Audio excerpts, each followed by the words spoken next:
People could pop their questions and any comments, such as coffee, into the Q&A box. That'd be great. And really looking forward to having this chat with people, and hope you're all well. Before we start, I just want to acknowledge the country of the Aboriginal elders in which I live and work, which is the Ngunnawal people, which is just outside of, well, it's in Canberra and just outside of Canberra, and pay my respects to elders past and present, and pay my respects to any Aboriginal people, Aboriginal and Torres Strait Islander people who may be present today. So we are recording this, and you will be able to listen to it afterwards at your leisure if you feel so inclined. So obviously we had US election, Queensland election, not very long ago, just the week before last. And yes, because I'm so boring, sat up and watched the election results. Like I watch local election results. I'll look them up on Google and see what's happening, and I watch the ACT election results. So I'm one of these people who watch election results. I'm going to be absolutely avidly strapped to my chair and tomorrow for however many hours or days it might take, but I will have to resume working probably at some stage. So let's just get into this and really welcome anyone's comments and thoughts as we progress, and questions obviously as well. So I'm sure everyone knows us, but 50 Acres has been around for 15 years this year, and well, just going on 15 years, and we work in the purpose in impact space primarily, and have done for 15 years. So what are we going to talk about today? We're going to dissect the results, talk about the key players, what we can expect in terms of the government and how to engage with the government, and some tips and thoughts about how to engage.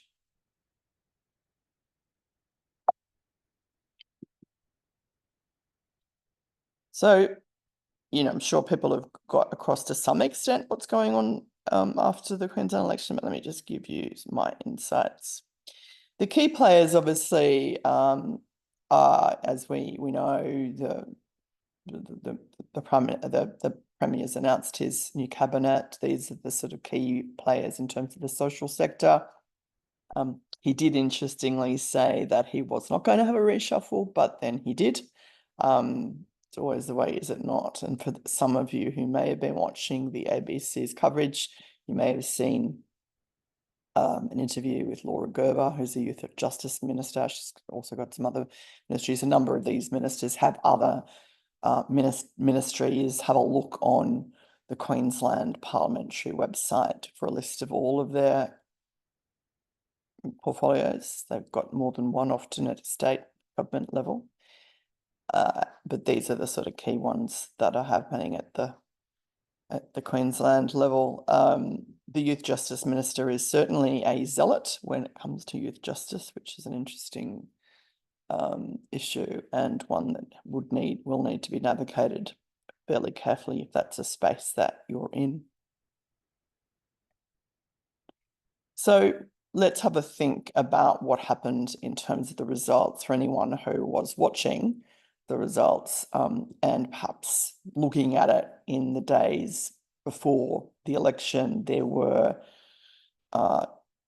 was talk that there was going to be a landslide, that Labor would be wiped out, that the LNP would win with a resounding dominant win. That didn't manifest, and at the early part of the evening, there was even a theory that there may have been a hung parliament, which would have been extraordinary in and of itself. That didn't happen, but what did happen was a much closer run thing than we all expected. What was really interesting, and I suppose it will probably reflect partly on Christopher Lee's leadership, perhaps, and his campaigning style, and also the success of Labor's campaign and some other factors which we'll get to, that the LNP had a 58-42 poll lead not many weeks before the election itself, which was run down by a very sort of energetic Labor campaign and some late contentious issues which emerged, which we'll talk about in a sec. And really the LNP, because of it's not a slim, tiny majority, but it's not very big. It doesn't have much room for significant internal differences moving forward. They don't have a lot of room because there is a crossbench and they do have to, work and play with them. I think some of the reasons why Labor did do well was some of the simple offers that it made around transport and kids' lunches and all those things. I think that helped sandbag some seats, particularly in Brisbane. And we'll get to the fact that really, in some respects, the state is very divided between what is effectively a Labor stronghold in the city. Ronan, if you've got a question, if you could pop that into the Q&A box, and I'll respond to that rather than I'm not sure you're raising your hand, but if you could pop a question in, that would be great. There was a late surge, people, some of the pundits, if you want to call them that, were positing what might have happened if it had been a longer election campaign, which obviously governments can always do, and whether or not Labor may have made up even more time because of the issue around things like women's reproductive health and abortion, which was sort of popped up as an issue in the last week or so of the election. Don't think that they probably would have won enough votes back to win. They may have won enough to perhaps place the government into a minority government or a hung, not a hung parliament, but an interesting situation. Ronan, I don't know whether or not, I know you put your hand up, but I'm not sure whether you've got a question. If you want to put it in a question, put it in the Q&A box. The Greens lost 2 of their 3 seats, but the vote was only just down 1%. It did go down in different places, and it was interesting what happened in the city particularly. And we'll get on to this in a second, but it does give Labor some heart federally that they may be able to claw back perhaps some seats with a lot of work in Brisbane from the seats where they've lost to Greens. Effectively, the Greens have had, okay, Brennan, you were just showing your enthusiasm for the webinar generally. Good on you. People have sort of characterized the Greens vote as broadening, as in it's broadened its demographic appeal, but it's flattened. It's not going up in terms of the numbers, broadened in terms of the different areas of the community. So it's no longer just young people or, people who are environmental enthusiasts, for example, but the sheer number is not going up much higher than sort of, 8-10%. So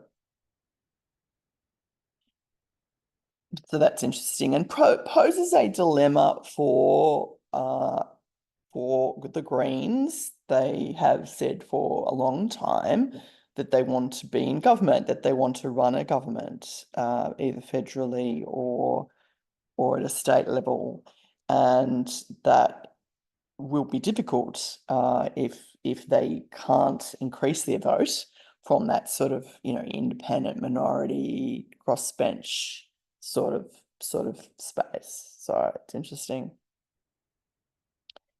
In terms of the independents, there's obviously a number of them up there, and if anyone was watching on the night, there was a lot of independent candidates, and it's really interesting. I think this remains a factor.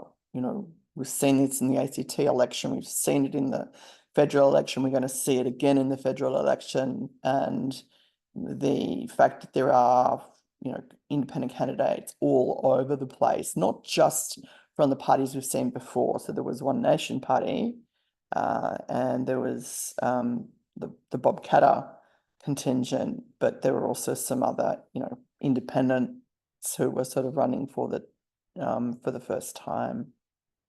So that obviously doesn't help. It can help and hinder the main parties depending on how the preferences are going, which is, as you would imagine, it complicates things, but also can assist depending on where the preference flow goes. So there was an increase in the vote for independence, but it's obviously across the board a small level of support. Robbie Katter was re-elected but will be a challenge for the LNP, basically because he's going to raise some issues which they're going to have to take a position on, such as his move to introduce a private members bill around reproductive rights or abortion, which we'll get to in a second. Yeah, no, thanks, Emma. It's okay. There's nothing really on the unless you can't read it. I will leave it at that, because if I put it on full screen, I don't think I can. Oh no, there you go. That's a bit better. Hopefully that might be a bit better. Tell me whether that's okay. Robbie Katter will be a challenge for the LNP because of some of the issues that he will pose, which they will have to take a view on, which will challenge the LNP in terms of policy stances. So what can we expect from this government?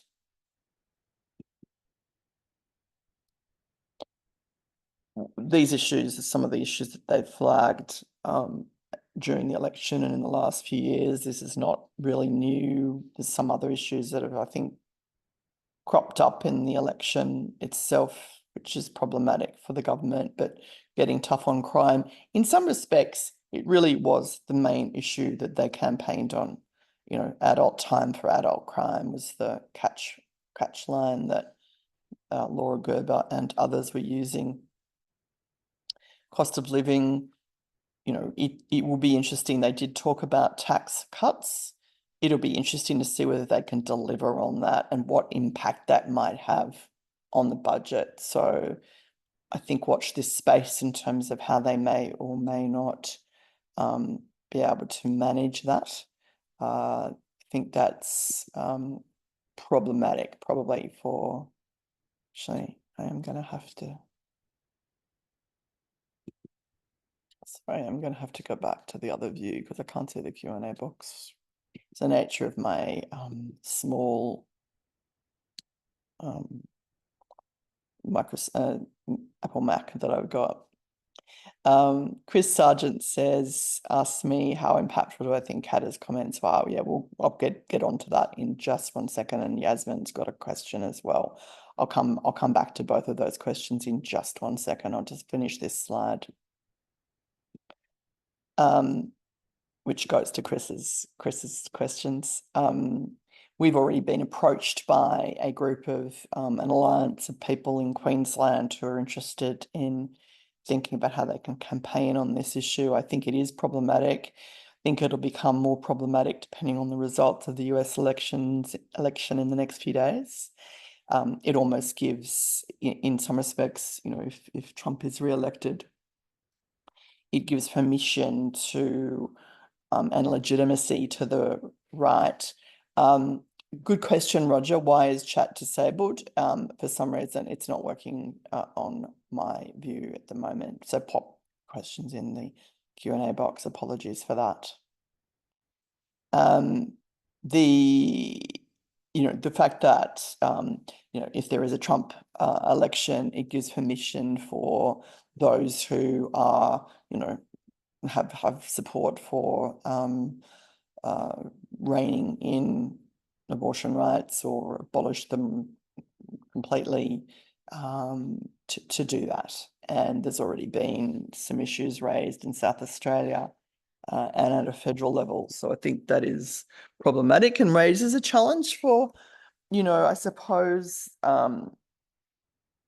you could say the mainstream of the Liberal National Party or the LNP or the coalition itself, even though on a private level, some of the coalition MPs may, at a federal level or at a state level in Queensland, may favour reining back in Queensland's 2018 laws, or indeed any other laws. And remember, this is at a state, abortion laws are at a state level because they pertain, in this sense, it is in the criminal code, which is governed at a state legislature level. We have, the election of someone like Trump is problematic. Roger says, is Labor right or left of the Liberals? Labor is to the left of the Liberals. Good question, Roger. The Liberals are the equivalent of the Conservative Party in the United Kingdom. It is confusing. The word Liberal does not speak to its true roots. Very good question. So in terms of asking Chris's question about how impactful do I think it is, I think it's hugely impactful, not only for the state in terms of the women and the families of the state, if he does test the parliament on a potential private members bill, because we've got, I think the LNP will probably move to they'll have a conscious vote, as will Labor. But that allows the parliament to be tested. People have to make a statement. They have to take a position.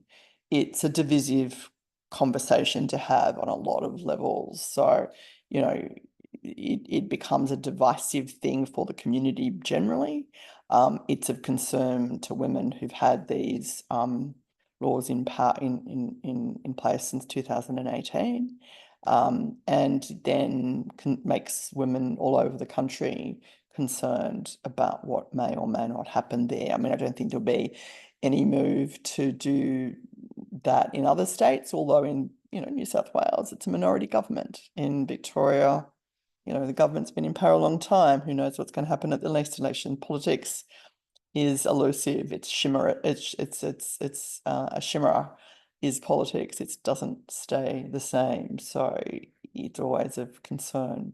So yes, I think there will be, if Rob Katter decides to test the parliament, there'll be a large campaign in Queensland, and I think that will spill over to the national level. Jasmine asks, how much, if any, do you think issues associated with the Queensland Health DNA Laboratory bungle played a role in swinging away from Labor, especially in the context of where other justice issues were so significant? I'm actually not completely across that issue, Jasmine. I'm sorry. So I will look into it and I'll come back to you, because I'm not across the detail of that. So I would be reluctant to comment without the knowledge. I'd just be making it up. Sorry. So what are some of the other things that we observed in the election? And it's a funny question that you have, Roger. It makes me laugh. I lived in the United Kingdom for 10 years and I worked for the Labor Party for many years. So it's a funny question, but it's something that I've often had to explain to people in the United Kingdom before. So it makes me laugh, makes me smile.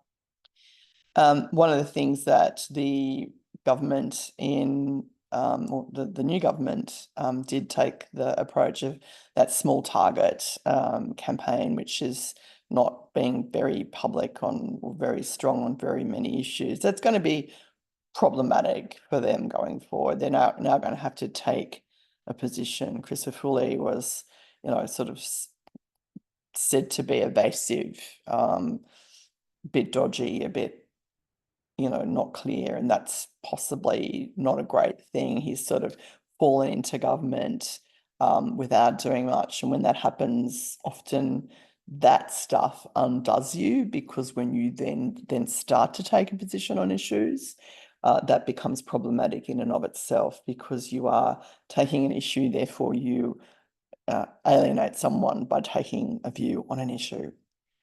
You take a view and you're gonna disagree with someone. Some immediate problems include things like Amanda Stoker, who was a senator at the federal level. She, on election night, said that nuclear was something that the Queensland government should look at. She's on the right of the party. She's anti-abortion. She's, you know, quite conservative member of the LNP. That's something that will probably be relegated, I would imagine, to very much, you know, completely off the stove, not even on the back burner, I would think, something that they won't want to have that discussion on. Christopher Lee's always been fairly clear on that he doesn't want to canvass that. He thinks that's contentious at the state level. It'll be really interesting to see what happens once Dutton starts campaigning more strongly on that issue. In some respects, you know, Queensland is a state divided, and that's one of the things that a lot of the observers have said, that, you know, the LNP made great gains in the regional areas, regional and rural areas, but in the southeast around Brisbane, Labor largely sandbagged its position, so which was one of the reasons why the LNP didn't win as many seats as perhaps was predicted, and Labor even won back a seat as well. So what are the lessons for Labor out of this? You know, they need to win, you know, Labor needs to win seats outside of the southeast at a federal level to be able to make, you know, to make some of the gains, or at least sandbag and some of the losses that they may have in other states. The fall in the Greens vote means Labor might be able to win back some seats it lost at the last federal election. So it'll be, you know, really interesting to see what happens. We've got a bit of time into it in the throes of the federal election, but it may not be as far as we perhaps thought. There is some theory that the government may call election in February if there is a rate cut at the Reserve Bank meeting on the 17th of February, but I'll be doing a webinar about that in the next little while. So how do you engage with this government now it's been elected? First of all, you need to do your research about the new ministers and relevant portfolios and their election promises, and undertake an analysis of how your programs or initiatives, or what it is that you're calling for, you're wanting, and assist. How can you collaborate with them? Develop a list of target ministers and MPs you can meet with. Now the ministry's been announced, and start making contact. Develop a 1 or 2 pager communication handout, or something that you can email, that you can leave with your targets, so that they can understand what you're saying and what you're asking for really easily. Make it easily digestible, because there's lots and lots of people that are going to be wanting to engage with the government. Ensure you're one of the first with congratulatory emails to the new government if you haven't already done that, introducing yourself to the Premier's office and any relevant ministers, and create a target list. You know, again, making sure, you know, and I would say there's no harm in introducing yourself to the entire LNP group of MPs. There's absolutely no harm in doing that. Gather any intelligence or advice that you can to guide your future budget submission when the Queensland budget comes up in the next 6 months or so.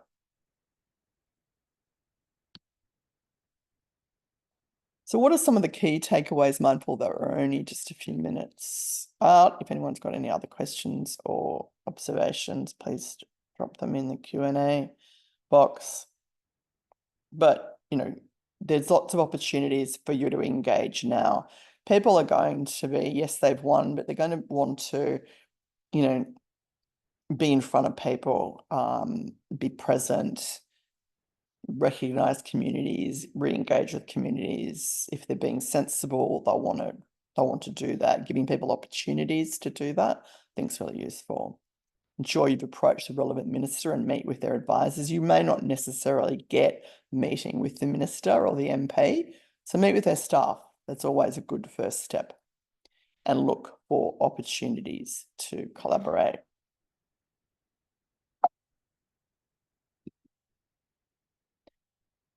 Congratulate MPs if you haven't done that. Engage with ministers, you know, quickly. Don't leave it a month or so thinking, oh, I'll get to it. You know, do it quickly, and do it again. If you haven't heard back from them in a couple of weeks, reconnect again and say, hi, would love to have a conversation with you, pop in or on Zoom. Making a 20-minute connection is with an advisor is better than waiting for 6 months to get a meeting with a minister. And then look at some long-term strategies to maintain the conversations and the involvement of yourself and the organisation. What are some of the things that align with some of the things that they're doing? Now, obviously, if you're in a not-for-profit, which some of you are, there's going to be some overall issues that you're going to differ from the government around, and youth justice. We're working with a number of clients who are going to have some differences of opinion and quite significant ones. There's a number of ways, and you can connect with a government that you don't agree with, and one is to try and see whether there's anything that you can work on together, and that's one good way of thinking about how to work collaboratively. The other thing is, if there's some policy issues that you feel that you've got to campaign against, reach out and form some coalitions to get that sort of head of steam, to gather some momentum around the sorts of issues that you are going to be concerned about. But remember, if you're campaigning against the government in a strong way, that's not going to place you in a very good light. I'm not saying you don't do that, but if you're an advocacy organisation, and that's your role, then that's what you do. If you're an organisation that's in the service delivery space, then you obviously have to balance funding versus the positions you take, and that's something that you can only really work that through yourself. And always happy to take your questions offline. If you want to send me an email, happy to canvass those sorts of dilemmas with anyone at any time, because it's always a dilemma for not-for-profits in the service delivery space who may have some issues with Conservative governments, potentially around some issues. It's an age-old dilemma. So thank you very much for your time today. Do let me know if you've got any last-minute questions. Otherwise, these slides and recording will be available online in the next couple of days when we've uploaded it. We will be having a lot of webinars on the run up to the election. It's going to be an interesting, our election here in Australia, obviously. It'll be fascinating to see what happens in terms of the US election as well. So I think it's going to be altogether an interesting coming months. So thanks again, everyone. We've got nothing scheduled for the moment, but there will be something scheduled in the next week or so, and we've perhaps once we know the result of the US election, we might have something on that to look at that and the potential impact on Australia. So thank you so much. Have a great day, everyone, and look forward to chatting with you soon.